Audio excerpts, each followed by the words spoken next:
வணக்கம் சகோதர நண்பர்களே. இப்போது சமீப காலமாகவே இந்த கன்னி ராசி ஆகட்டும், இல்லைன்னா கன்னி லக்னம் ஆகட்டும், இந்த கிரக அமைப்புகளானது பெரும்பாலான நேரங்களில் அவங்களுக்கு ஒரு சாதகமான அமைப்புகளை செயல்படுறதில்ல. அதனாலேயே இப்போது சமீப காலங்களில் நார்மலாக இந்த பொது பலன்களையே பார்த்தாலும் கூட கன்னி ராசிக்காகட்டும், இல்லை கன்னி லக்னத்துக்காகட்டும் கொஞ்சம் ஒட்டியும் ஒட்டாமலும் தான் சொல்லப்படும். பெரும்பாலும் நல்ல விஷயங்களே சொல்லப்படுறதில்ல. ஒருவேளை சொன்னாலும் கூட இருந்தாலும் கொஞ்சம் கவனமாக இருங்க அப்படின்னு தான் சொல்ல முடியும். இதுக்கு காரணம் என்ன அப்படின்னு பார்த்தீங்கன்னா, இந்த நெகட்டிவ் கிரகங்கள் அப்படின்னு சொல்லக்கூடிய சனி ராகு கேதுனுடைய அமைப்பு கன்னிக்கு, அது லக்னமானாலும் சரி ராசி ஆனாலும் சரி, பாதகமான நிலையிலிருந்து வேலை செய்கிறது தான். அது தவிர அடிஷ்னலாக சுப கிரகம் அப்படின்னு சொல்லக்கூடிய குருவும் ராசிக்கு அஷ்டமஸ்தானத்தில் மறைஞ்சிருச்சு. அதனால் இந்த கன்னியை பொறுத்த வரைக்கும் ஜோதிடத்தில் ஒரு பழமொழி இருக்குது, விதிக்கட்டா மதியப்பாரு, மதிக்கட்டா விதியப்பாரு அப்படின்னு சொல்லுவாங்க. அந்த மாதிரி கன்னி ராசியாக இருந்தாங்க அப்படின்னா அவங்களுக்கு லக்னங்கள் வேறு ஏதாவது ஒன்று இருக்கும். ஸோ ராசி ரீதியாக கொஞ்சம் அடிபட்டுருக்கும், லக்ன ரீதியாக சில சாதகமான பலன்களை பார்த்து வருவாங்க. ஒருவேளை கன்னி லக்னமாக இருந்துச்சு அப்படின்னா ராசி வேறு ஏதாவது இருக்கும். ஸோ லக்னம் கொஞ்சம் அடிபட்டு இருக்கும், பட் ராசி ரீதியாக சில சாதகமான பலன்களை அவங்க எதிர்பார்க்கலாம். அதனால் இந்த பொது பலன்கள் எல்லாமே கொஞ்சம் ஒட்டியும் ஒட்டாமலும் சொல்கிறது நல்லது இருக்கும், பட் இருந்தாலும் கொஞ்சம் கேர்ஃபுல்லாக இருங்க அப்படின்னு சொல்கிறது. பட் இது ரொம்ப ரேர் கேசஸ் ஒன்று இருக்குது. கன்னி ராசியும் இருக்கும், கன்னி லக்னமும் இருக்கும் பிறப்பு ஜாதகத்தில். ஸோ அவங்களுக்கு ஃபுல்லாகவே நெகட்டிவ் தான், ஒன்றும் பண்ண முடியாது. உங்களுடைய வாழ்க்கை சூழ்நிலைகள் கொஞ்சம் மோசமாக தான் இருக்கும். புற வாழ்க்கையிலையும் வெளி உலகம் சார்ந்த வாழ்க்கையிலையும் அவங்க கொஞ்சம் சிரமப்பட்டுட்டு தான் இருப்பாங்க. அக வாழ்க்கை மன ரீதியாகவும் அவங்க கொஞ்சம் சிரமப்பட்டுட்டு தான் இருப்பாங்க. பட் இது ரேர் கேஸ். பட் இங்கே விஷயம் என்னென்னா, இது வரைக்கும் இது இப்படி தான் போய்கிட்டு இருக்குது. ஆனால் அந்த 2024ஆம் வருடம் மே மாதத்தில் குரு பயிற்சி நடக்க இருக்குது.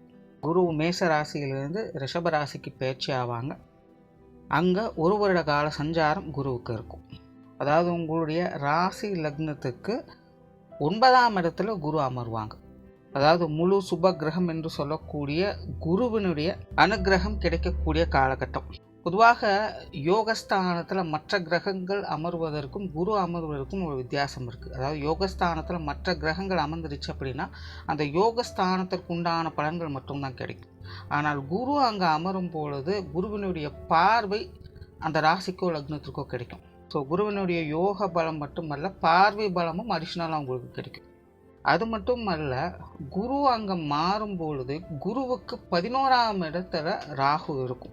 இப்போ இந்த ராகுவுடைய பார்வை, அதாவது 3ஆம் பார்வையாக குருவுக்கு அமையப்பெறும். பொதுவாக ராகு கேதுக்களுக்கு பார்வை கிடையாது, சொந்த வீடு கிடையாது அப்படின்னு தான் ஜோதிடம் சொல்லுது. பார்வை கிடையாது அப்படின்னு சொல்கிறதுக்கு காரணம் என்னென்னா, சயின்டிஃபிக்காக ராகு கேது அப்படிங்கிறது கிரகங்கள் கிடையாது, அது வெறும் நிழல் கதிர்கள் மட்டும்தான். பட் ஜோதிட ரீதியாக பார்க்கும்போது இந்த ராகு கேதுகளுக்கு 3-11ஆம் இடங்களில் இருக்கக்கூடிய கிரகங்களுக்கு சில விசேஷ குணங்கள் ஏற்படுது.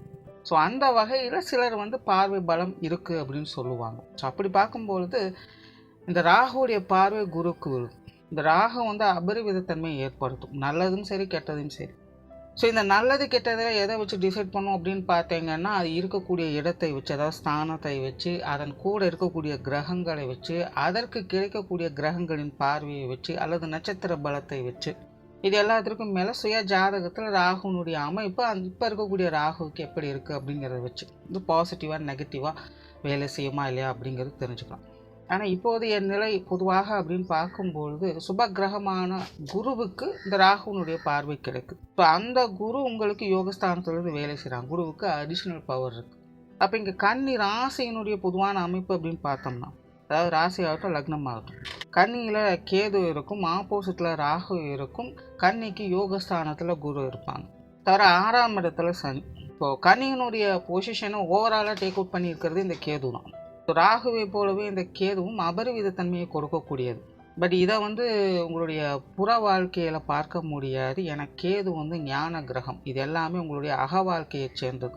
அறிவை கொடுக்கக்கூடியது, ஞான பலத்தை உண்டாக்கும். ஒரு ஜாதகத்திலேயே குருவும் கேதுவும் ஒன்றாக சேர்ந்துருச்சு அப்படின்னா அவங்களுக்கு அறிவு நுட்பம் அதிகமாக இருக்கும். அவங்களுக்கு எல்லா ஞானமும் தெரியும். ரொம்பவுமே பொறுமைசாலியாக சாதுரியமாக செயல்படக்கூடியவங்களாக தான் இருப்பாங்க. அதே நேரம் அவங்களுடைய வாழ்க்கையில் இழப்புகள் அதிகமாக இருக்கும். சந்தோஷமாக இந்த ஜாலியாக ஆடி பாடி குதிக்கிறதெல்லாம் அவங்ககிட்ட எதிர்பார்க்கவே முடியாது. நல்லதோ கெட்டதோ தடுமாறாமல் யதார்த்தமாகத்தான் அவங்க இருப்பாங்க. ஏன்னா கேதுவும் குருவும் ஒன்றாக செயல்படும் பொழுது, ஒரே இடத்துல இருக்கும் பொழுது அங்கே எதையும் பெற முடியாது, கொடுக்கத்தான் முடியும். இது பொதுவான அமைப்பு. பட் இப்போ கேதுவுக்கு 9ஆம் இடத்துல குரு அமருது. உண்மையிலேயே கன்னி ராசி கன்னி லக்னக்காரங்களுக்கு உங்களுடைய ஆத்ம பலத்தை அதிகரிக்கக்கூடிய காலகட்டமாக இது அமையும். கேதுவனுடைய பூரண ஞானம் உங்களுக்கு முழுமையாக கிடைக்கும். உங்களுக்கு தெரியாத புரியாத பல விஷயங்கள் கூட இனி உங்களுக்கு கிளியராக புரிய ஆரம்பிக்கும். மெயினாக தத்துவார்த்த விஷயங்களில் உங்களுக்கு ஆர்வம் அதிகரிக்கும். வாழ்க்கைனா இது இப்படித்தான் இருக்கும் அப்படிங்கிறத புள்ளி விவரமாக எல்லாத்தையும் தெரிஞ்சுப்பீங்க. சித்தர்களும் ஞானிகளும் யோகிகளும் சொல்லக்கூடிய ஒரே விஷயம், மனுஷங்களுக்கு ஏன் பிரச்சனைகள் வருது அப்படின்னா அறியாமையின் காரணமாகத்தான். நம்மளுடைய எல்லா பிரச்சனைகளுக்குமே இந்த அறியாமை தான் காரணம். ஏன் எதுக்கு எப்படி அப்படிங்கிறது தெரியாமல் புரியாமல் கண் போன போக்குலையும் கால் போன போக்குலையும் நம்ம செயல்படும் பொழுது தான் ஒரு நிலைக்கு மேலே நம்மளால் போக முடியாது. ஏன்னா அதெல்லாம் ஒரு இருட்டு வழியில் கண்ணை கட்டிட்டு பயணம் செய்கிற மாதிரி தான். ஏதோ ஒரு சக்தி உந்துதலால் சில தூரம் வரைக்கும் நம்மளால் போக முடியும். பட் அதுக்கு மேலே போக முடியாது. மனசில் பயமும் சந்தேகமும் துக்கமும் குடிக்கொள்ள ஆரம்பிச்சிடும். ஏன்னா அதுக்கு மேலே நமக்கு விஷயம் தெரியல அப்படின்னு தான் அர்த்தம். பட் அதுவே அந்த ரூட்டை பற்றி நல்லா தெரிஞ்சவங்களுக்கு கண்ணை கட்டியிருந்தாலும் அது இருட்டாக இருந்தாலும் தைரியமாக போக முடியும். அதற்கு காரணம் அந்த ஞானம். ஸோ கன்னிராசி கன்னி லக்னக்காரங்களுக்கு அப்படிப்பட்ட ஒரு ஞானத்தை பெறக்கூடிய காலகட்டமாகவும் யோகத்தை பெறக்கூடிய ஒரு காலகட்டமாகவும் இந்த குரு பயிற்சி அமையும். இந்த ஒரு வருட காலம், அதாவது 2024 மே மாதத்துலேருந்து 2025 மே மாதம் வரைக்கும் உங்களுக்கு ஒரு சிறப்பான காலகட்டம். அதாவது நீங்கள் அப்படியே டபுள் மடங்கு டெவலப் ஆகிடுவீங்க, உச்சிக்கு போயிடுவீங்க, உங்களுக்கு நிறைய அதிர்ஷ்டம் கிடைக்கும் அப்படின்லாம் சொல்ல வரல. உங்களுக்கான உண்மையான அறிவு கிடைக்கும், பக்குவம் உண்டாகும், சரி எது தவறு எது அப்படிங்கிறத முழுமையாக புரிஞ்சுப்பீங்க. அதே போல் உங்களுடைய லைஃப்பில் கூட நிறைய பிரச்சனைகள் சமாதானங்கள் மூலமாக சால்வ் ஆகவும் செய்யும். அதாவது ஒரு சில விஷயங்களுக்கெல்லாம் பார்த்தீங்கன்னா நீங்கள் எந்த ஒரு எஃபர்ட்டும் போட்டிருக்க மாட்டீங்க, பட் தானாகவே கொஞ்சம் கன்வின்ஸ் ஆக இருக்கிறது ட்ரை பண்ணும். ஸோ இது எல்லாத்தையுமே உங்களுக்கு புரிஞ்சு கொள்ளக்கூடிய உணர்ந்து கொள்ளக்கூடிய அந்த காலகட்டத்தை இது உருவாக்கி கொடுக்கும். ஏன்னா இனி அடுத்தடுத்து வரக்கூடிய காலகட்டங்களுக்கு கன்னிக்கின் பெருசாக ஃபேவர் எதிர்பார்க்க முடியாது. ஏன்னா இப்போவே 6ஆம் இடத்துல சனி இருக்குது. இனி அடுத்தது கண்டகச்சனியாக மாறும், அடுத்தது இனி அஷ்டமச்சனியாக மாறும். அதுக்காக அதை ஃபுல்லாக நெகட்டிவ் அப்படின்னு சொல்ல முடியாது. ஏன்னா மாத கிரகங்களுடைய அமைப்பும் இருக்குது, வருட கிரகங்களுடைய அமைப்புகளும் இருக்குது. அதுக்குள்ளே குரு ரவுண்டே அடிச்சுட்டு வந்துடுவார். ஸோ இந்த நீண்ட காலத்தில் கெட்டதுலேயும் நல்லது நடந்த மாதிரி அப்பப்போ சில நல்ல விஷயங்களும் நீங்கள் பார்த்துக்கிட்டு தான் வருவீங்க. ஆனால் இந்த யோகா அமைப்பு ஞான அமைப்பு அப்படிங்கிறதெல்லாம் இப்போ மட்டும்தான் வேலை செய்யும். கேதுவுக்கு குருவுடைய பார்வை கிடைக்கக்கூடிய காலகட்டம், அதுவும் குருவுக்கு ராகுவுடைய பார்வை கிடைக்கக்கூடிய அந்த காலகட்டம். நீங்கள் 2+ வேலை செய்யுது, அதுவும் யோகஸ்தானத்துலேருந்து வேலை செய்து கன்னிக்கு மட்டும்தான். ஸோ அதனால் இந்த காலகட்டத்தை மிஸ் பண்ணிடாதீங்க. உங்களோட டைமை தேவையில்லாத விஷயங்களில் விரயம் பண்ணிடாதீங்க. நீங்கள் செய்யக்கூடிய விஷயங்கள் காரியங்களில் உங்களுக்கு பெனிஃபிட் கிடைக்கலைனாலும் பரவாயில்ல, நீங்கள் எதிர்பார்த்த ரிட்டர்ன்ஸ் இல்லை அப்படின்னாலும் பரவாயில்ல, அதையெல்லாம் கொஞ்சம் விட்டுட்டு அதன் மூலமாக நீங்கள் என்ன கற்றுக்கிட்டீங்க அப்படிங்கிறத யோசிங்க. இல்லைன்னா புதிய விஷயங்களை கற்றுக்க ஆரம்பிங்க. குறிப்பாக இது மாணவ பருவத்தில் இருக்கிறவங்களுக்குலாம் இது ரொம்பவுமே ஒரு சாதகமான காலகட்டம். படிக்காத தற்குறிகளுக்கு கூட ஞானத்தை பெறக்கூடிய காலகட்டம். உண்மையிலே அறிவு அப்படிங்கிறது வேறு, ஞானம் அப்படிங்கிறது வேறு. அறிவு அப்படின்னா ஜஸ்ட் அந்த விஷயங்களை பற்றி, அதாவது உங்களுக்கு தெரியாத விஷயங்களை பற்றி நீங்கள் தெரிஞ்சுக்கிறீங்க அப்படிங்கிறது மட்டும் தான். பட் ஞானம் அப்படிங்கிறது நீங்கள் தெரியாத விஷயத்தை தெரிஞ்சது மட்டுமல்ல, அதை உணர்ந்தும் இருக்கீங்க அப்படிங்கிறோம். என்றைக்கு ஒரு விஷயத்தை நம்ம உணர்றோமோ அதை லைஃப் முழுக்க நம்ம மறக்க மாட்டோம். இது இயற்கை. அதுதான் நமக்கு காலத்துக்கும் நம்மளை வழிநடத்தி செல்லும். நம்ம தெரிஞ்சு வச்சுருக்கிற விஷயத்தினால நமக்கு என்றைக்கும் எந்த ஒரு பெனிஃபிட்டும் கிடையாது. ஆனால் நம்ம உணர்ந்த விஷயத்தினால நமக்கு கண்டிப்பாக ஏதாவது ஒரு வகையில் என்றைக்குமே பெனிஃபிட் இருந்துக்கிட்டு தான் இருக்கும். ஸோ அப்படி எல்லா விஷயங்களையுமே உணர்ந்து செயல்படக்கூடிய காலகட்டம் கன்னிக்கு இந்த மே மாதத்துலேருந்து ஆரம்பிக்குது, ஒரு வருட காலத்துக்கு.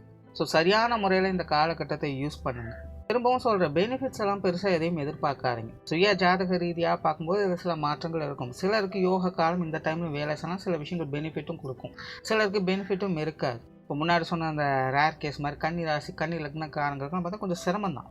ஆனால் அதுவே இந்த யோக காலம் அவங்களுக்கு வேலை செய்யும் போது அது அபரிவிதமாக அவங்களுக்கு வேலை செய்யும். சிரமம் ஒரு பக்கம் இருந்தாலும் அது பெனிஃபிட்டும் அவங்களுக்கு அதிகம். அதாவது இந்த ஞான ரீதியான விஷயங்கள். ஸோ சுருக்கமாக சொல்லணும்னா உங்களுடைய எக்ஸ்பெக்டேஷன்ஸை குறைச்சிக்கோங்க, எக்ஸ்பீரியன்ஸை கெயின் பண்ணுறதுக்கு ட்ரை பண்ணுங்கள். நீங்கள் எந்த ஃபீல்டில் எப்படி சாதிக்கணும் அப்படின்னு நினைக்கிறீங்களோ அது சார்ந்த விஷயங்களில் நீங்கள் பூரண ஞானம் பெறக்கூடிய வழிவகைகளை இந்த காலகட்டம் அமைத்து கொடுக்கும். ஸோ இதுதான் அப்படின்னு சொல்லி தனித்தனியாலாம் கிடையாது. யார் யாருக்கு எதெல்லாம் விருப்பமோ, யாரெல்லாம் எதை பற்றியெல்லாம் தெரிஞ்சுக்கணும்னு ஆசைப்பட்றீங்க, யாரெல்லாம் எதெல்லாம் டெவலப் பண்ணணும் அப்படின்னு ஆசைப்பட்றீங்களோ அதை பற்றி முழுமையான ஞானத்தை அனுபவபூர்வமாக தெரிந்து கொள்வதற்கான வழிவகைகளை இந்த காலகட்டம் அமைச்சு கொடுக்கும். உங்களுடைய ஆத்ம பலத்தை அதிகரிக்கும்.